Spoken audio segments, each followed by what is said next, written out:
Hey guys, welcome back to Elevate a Soul. So today we are starting with a chapter King Prācīnabarhi, the story of Purañjana, the Pracetās, Canto 4. Vijitashva became the emperor of the world and he appointed his 4 younger brothers as governors of the different directions. At the time when Indra had invisibly stolen King Prathu's sacrificial horse, Vijitashva had seen this but had refrained from attacking him out of respect for such a great personality. Indra very much appreciated this, and so he gave him the mystic power of appearing and disappearing at will. And for this reason, the eldest son of King Prathu also became known as Antardhana. Through his wife Shikandini, Maharaja Antardhana begot 3 sons, Pavaka, Pavamana and Shuchi, who were formerly fire gods that had to take birth as human beings due to Vasishtha's curse. After attaining perfection in mystic yoga, these 3 sons of Vijitashva became reinstated in their original positions. By another wife named Nabhaswati, Maharaja Antardhana begot a 4th son named Havirdhana. Because Maharaja Antardhana was unwilling to exact taxes or punish the citizens, he retired from his royal duties at an early age on the plea of wanting to perform various sacrifices. Although the king engaged in these fruitive activities, since he was a self-realized devotee, he simultaneously executed the process of pure devotional service by hearing and chanting the glories of the Supreme Lord. In this way, he very easily attained the ultimate goal of life by going home back to Godhead. Through his wife Havirdhani, King Havirdhana begot 6 sons named Barhishas, Gaya, Shukla, Krishna, Satya and Jitavrata. The powerful Maharaja Barhisat, who was also called Prācīnabarhi, was very expert in performing various kinds of fruitive sacrifices as well as the mystic yoga system, and thus he became posted as one of the Prajapatis. By the order of Lord Brahma, Prācīnabarhi married the daughter of the ocean named Shatadruti, who was very young and exquisitely beautiful. After being very gorgeously dressed and ornamented, when Shatadruti entered the marriage arena and began circumambulating the sacrificial fire, Agni became very attracted to her, just as he had formerly desired to enjoy the company of Suki. Indeed, all the demigods, demons, and great sages that were present there became captivated simply by hearing the tinkling of Shatadruti's ankle bells. Thereafter, King Prācīnabarhi begot 10 sons in the womb of his wife, and they became known as the Pracetās. It being Satya Yuga, when their father ordered them to marry and beget children, the Pracetās first left home to engage in the performance of austerities for 10,000 years. While traveling, the Pracetās came to a great lake that was very calm and quiet, like the mind of a great soul, and even the aquatics living within the water appeared to be very peaceful and happy. Lotus flowers of various colors grew in the water, and on the shore could be seen numerous swans, chakravakas, karandavas, and other water birds. Flowering trees bordered the lake and the humming sound of maddened bumblebees filled the air. While appreciating this heavenly atmosphere, the Pracetās were also surprised to hear the sounds of various drums and other musical instruments, as if coming from somewhere nearby. Suddenly, Lord Shiva emerged from the water along with his associates, including numerous musicians engaged in glorifying him. Lord Shiva's bodily luster was like molten gold, although his throat was bluish, and he had 3 eyes that mercifully glanced at his devotees. Upon seeing Lord Shiva before them, the astonished Pracetās offered their obeisances by falling down at his lotus feet. Lord Shiva was very pleased with the princes, and while smiling graciously, he spoke to them as follows: O sons of Prācīnabarhi, I wish all good fortune for you. I know your purpose in coming here, and thus I have appeared before you just to show you mercy. You should know that anyone who is a surrendered soul unto the Supreme Personality of Godhead, Lord Krishna, is very dear to me.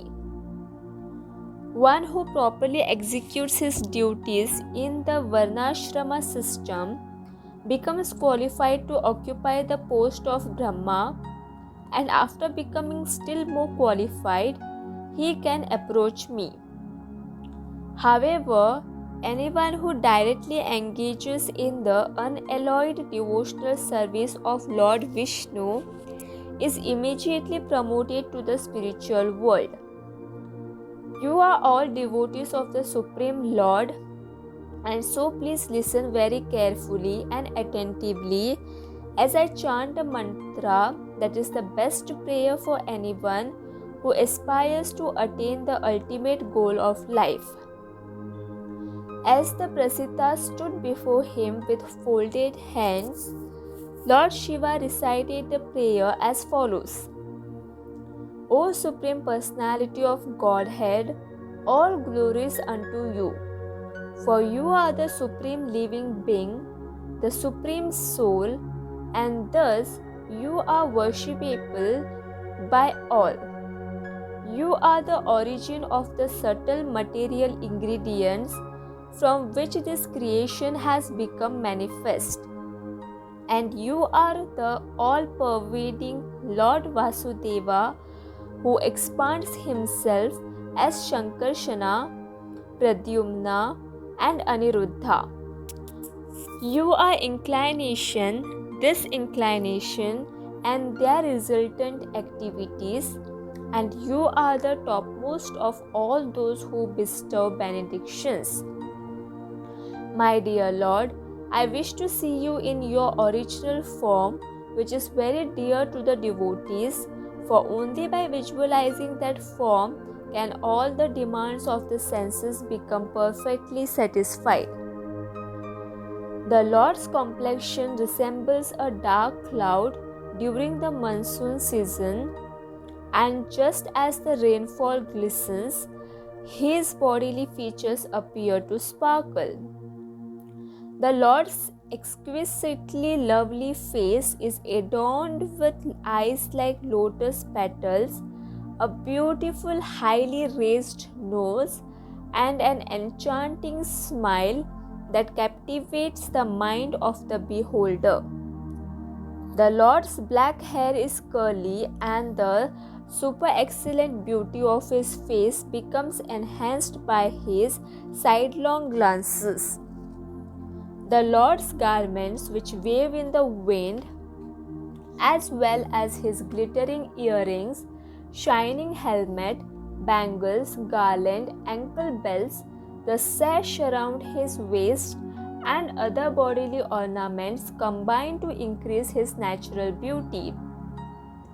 The Lord's shoulders are broad like a lion's, and upon his chest hangs the Kaustubhamani, the glittering curls of golden hair upon the Lord's chest, called Srivatsa, excels the beauty of the golden streaks that are found on the black stone used for testing the quality of gold.